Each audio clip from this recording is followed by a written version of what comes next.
मात्र 14.5 साल की लड़की जो एक लड़के को फ़ोन करती है और उसे फ़ोन करके कहती है कि उसे नींद की गोलियों की ज़रूरत है। वो लड़का इसकी वजह पूछता है तो वो कहती है कि वक्त आने पर पता चल जाएगा।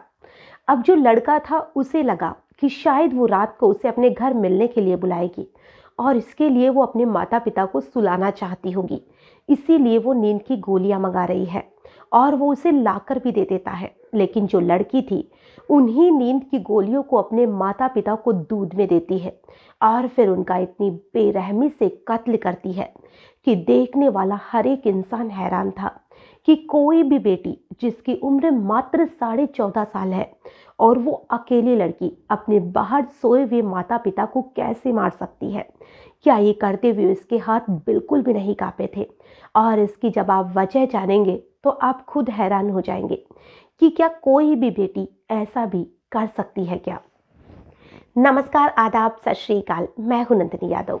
आज जो मैं आपको घटना सुनाने वाली हूं, इस घटना की शुरुआत होती है उत्तर प्रदेश के बुलंदशहर में। एक जगह पड़ती है शिकारपुर और उसी जगह पर एक परिवार रहा करता था जिसमें जो परिवार के मुखिया थे उनका नाम शबीर था और जो उनकी पत्नी थी उनका नाम रेहाना था।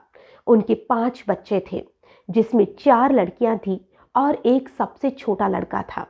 जो ये रेहाना और शब्बीर है, गर्मियों का वक्त था तो ये अपने घर के बाहर सो रहे थे और इनका जो मकान है इसको उन्होंने बाहर से ताला लगा रखा था ताकि कोई भी अंदर ना जा सके।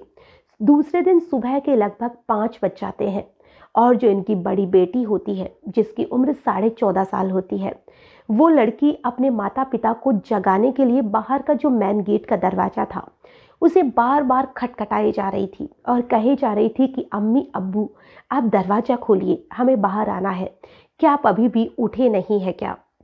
लेकिन जब उसकी आवाज़ उसके माता पिता तक नहीं पहुंचती है तो पास में जो पड़ोसी थे जो भी उठ चुके थे वो उसकी आवाज़ सुनते हैं और उसके घर के बाहर जैसे ही जाकर देखते हैं तो वो देखते हैं कि जो शब्बीर और रेहाना है उनकी लाश पड़ी हुई है, उनकी लाश के टुकड़े किए हुए हैं। और ये देखकर वो जोर से चिल्लाता है। उसकी चिल्लाने की आवाज़ सुनकर जो आसपास के लोग थे वो भी इकट्ठे हो जाते हैं और उनकी जो बेटी थी वो भी छत के रास्ते से उतरकर बाहर आ जाती है। अब जो वहाँ का माहौल था या जो भी वहाँ का मंजर था उसे देखकर हर एक इंसान हैरान था कि जो शब्बीर है वो फेरी लगाने का काम किया करता था, यानी कि मोहल्ले में या कहीं भी जाकर ठेले पे अपने सामान बेचा करता था। और ये जो रेहाना थी उसने अपने घर में 4-5 पशु रख रखे थे जिससे कि घर का खर्चा चला लेती थी। 5-5 बच्चों की परवरिश ये बहुत मुश्किल से कर पा रहे थे। तो इन लोगों की किसी से दुश्मनी तो क्या हो सकती है, क्योंकि एक बिल्कुल ही गरीब परिवार से आते थे। आसपास के लोगों से और भी पूछा जाता है कि क्या आपकी नज़र में किसी से भी इनकी दुश्मनी हो सकती है, तो हर एक इंसान यही कह रहा था कि नहीं, हमें तो नहीं लगता। जब उनकी बेटियों से पूछा जाता है वो भी एक ही बात कहती है कि नहीं, मेरे माता पिता की किसी से कोई भी दुश्मनी नहीं थी और मैं नहीं जानती कि इन्हें किसने मारा है। अब जो ये दोनों माता पिता थे वो तो मर चुके थे, अब इनके जो 5 बच्चे थे वो एक तरह से अनाथ हो चुके थे। अब जो पुलिस वाले थे इस केस में जी जान से लग जाते हैं क्योंकि पुलिस वालों पर बहुत ज़्यादा दबाव था कि डबल मर्डर हुआ है, वो भी घर से बाहर सोते हुए। लेकिन अभी भी जो कातिल था वो पुलिस से बहुत दूर था। पुलिस को ना ही किसी पर शक हो रहा था, घर के जो लड़कियां थी उन पे भी शक नहीं हो सकता था क्योंकि वो तो घर के अंदर सोई हुई थी, बाहर से तो ताला बंद किया हुआ था, फिर तो वो तो बाहर आ भी नहीं सकती है। अब इन सारी चीज़ों को लगभग 1 महीना बीत जाता है और 1 महीने के बाद में पुलिस के पास एक कॉल रिकॉर्डिंग आती है जो कि घूमते घुमाते पुलिस तक पहुंचती है और उस रिकॉर्डिंग में कहा गया था कि मुझे नींद की गोलियों की ज़रूरत है, वो भी ज़्यादा मात्रा में। ये आवाज़ किसी और की नहीं, ये आवाज़ थी रेहाना और शब्बीर की जो बड़ी बेटी थी उसकी। पुलिस वाले जब इस आवाज़ को सुनते हैं वो बार बार इस आवाज़ को सुनने की कोशिश कर रहे थे और वो उसके घर जाते हैं, उसकी जो बेटी थी उससे फिर कुछ सवाल करते हैं और उसको एक मोबाइल में रिकॉर्ड किया जाता है। अब जो मोबाइल पहले वाली आवाज़ थी उसे और अब की बार उन्होंने रिकॉर्डिंग की थी उस आवाज़ का मैच करवाया जाता है तो दोनों आवाज़ आपस में मिल जाती है, यानी कि जो आवाज़ थी वो शब्बीर की बेटी की ही थी।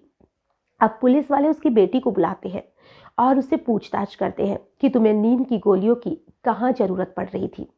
तो वो कहती है कि मैंने तो कोई भी नींद की गोली नहीं मंगाई। लेकिन जो पुलिस वाले थे अब की बार सख्ती दिखाते हैं और कहते हैं कि तुम्हारी रिकॉर्डिंग हमारे पास आ चुकी है और कुछ गवाह भी बन चुके हैं हमारे पास, जिन्होंने तुम्हें ये सारी हरकतें करते हुए देखा है।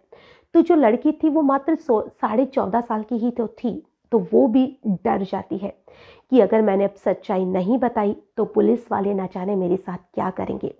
तो जो उनकी बेटी थी वो अब कहती है कि हाँ, मैंने ही अम्मी और अब्बू को मारा है। अब उससे वजह पूछी जाती है तो वो कहती है कि वजह ये थी कि जो मेरी अम्मी थी उसकी उम्र लगभग 40-42 साल के आसपास थी और हमारे ही घर में एक शख्स आता था जिसका नाम शकीर था। जो ये शकीर है उसकी उम्र महज 25 साल के आसपास थी, लेकिन ये शकीर उसकी मम्मी के साथ अवैध संबंध बनाया करता था और ये बात उनकी बड़ी बेटी को बहुत ज़्यादा खटकती थी। और इस बात से भी ज़्यादा उसे ये खटकता था कि ये जो बड़ी लड़की थी उसे इंस्टाग्राम पर रील्स डालने का बहुत ज़्यादा शौक था और इसके लिए वो रील्स बनाया करती थी और साथ ही उसे लड़कों से दोस्ती करना भी बहुत पसंद था। तो वो बाहर जहाँ पर भी जाती उसे कोई भी लड़का मिला करता था, वो उनसे बातचीत शुरू कर देती थी। उसे वो अपना मोबाइल नंबर दे दिया करती थी। ऐसे ही वो लगभग 8-10 लड़कों से एक साथ बात किया करती थी और उनसे वो मिलने भी जाया करती थी। और यही बात वो शकीर था जो आकर उसकी माँ रिहाना को बता दिया करता था कि आपकी जो बेटी है उसे मैंने आज उसके साथ देखा है, आज उसके साथ देखा है। और इसी बात से जो उसकी मम्मी रिहाना थी वो अपनी बेटी को बहुत मारा पीटा करती थी और उसके जो पिताजी थे वो भी उसे मारा करते थे।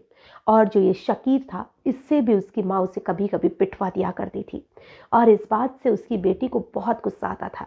वो चाहती थी कि उसके जो माता पिता है वो और ये शकीर तीनों उसकी आज़ादी के बीच में आ रहे हैं और उसे पूरी तरह से आज़ादी चाहिए थी ताकि वो इंस्टाग्राम पर रील्स बना सके।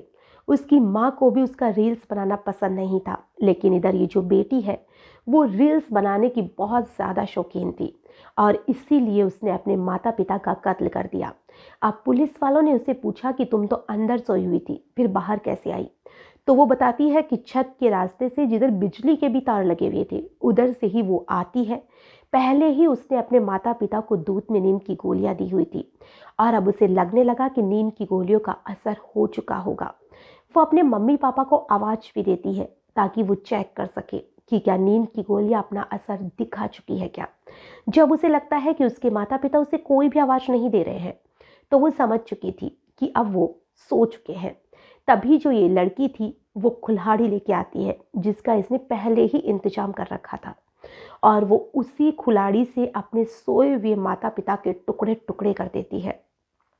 हालांकि जो उसके माता पिता थे वो घर से बाहर सो रहे थे, लेकिन उसके घर के आसपास में जो बाकी लोग थे वो सो चुके थे और उसने पहले चारों तरफ देखा भी था, लेकिन उसकी हिम्मत की तो वाकई में दाद देनी पड़ेगी कि अपने घर से बाहर खुले में सोए हुए माता पिता को भी मारने से उसके हाथ नहीं चुके थे। और जब उसने माता पिता को मार दिया वो फिर कुल्हाड़ी को धोती है। उसे पास में ही कूड़ा पड़ा हुआ था, उसी कूड़े में जाकर उसे छुपा देती है और फिर आकर आराम से सो जाती है। फिर 5 बजे वो अपने पड़ोसियों को सुनाने के लिए ही तो आवाज़ दे रही थी कि वो आकर देखे कि उसके माता पिता का मर्डर हो चुका है।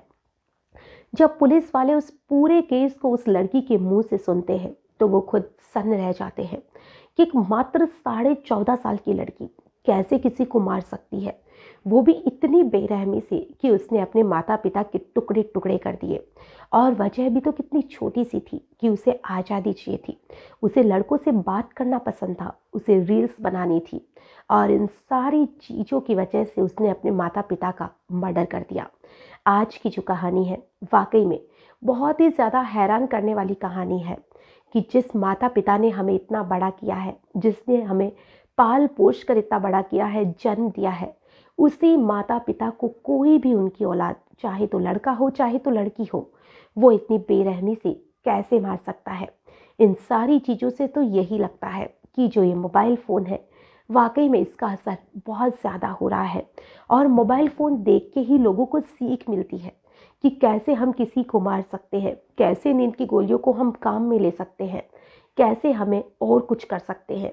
इन सारी चीज़ों का जो सबसे ज़्यादा असर होता है वो बच्चों पर होता है, जैसा कि इस लड़की पर हुआ था। आज की जो कहानी है, इसे सुनाने का हमारा उद्देश्य ना ही किसी को परेशान करना है, ना ही किसी का भी दिल दुखाना है। हमारा उद्देश्य बस इतना सा है कि आप सतर्क रहिए, सावधान रहिए और अपने बच्चों पर नज़र रखते रहिए कि वो क्या करते हैं, क्या नहीं करते हैं। आज के लिए बस इतना ही। फिर मिलेंगे किसी नई घटना में। तब तक के लिए नमस्कार।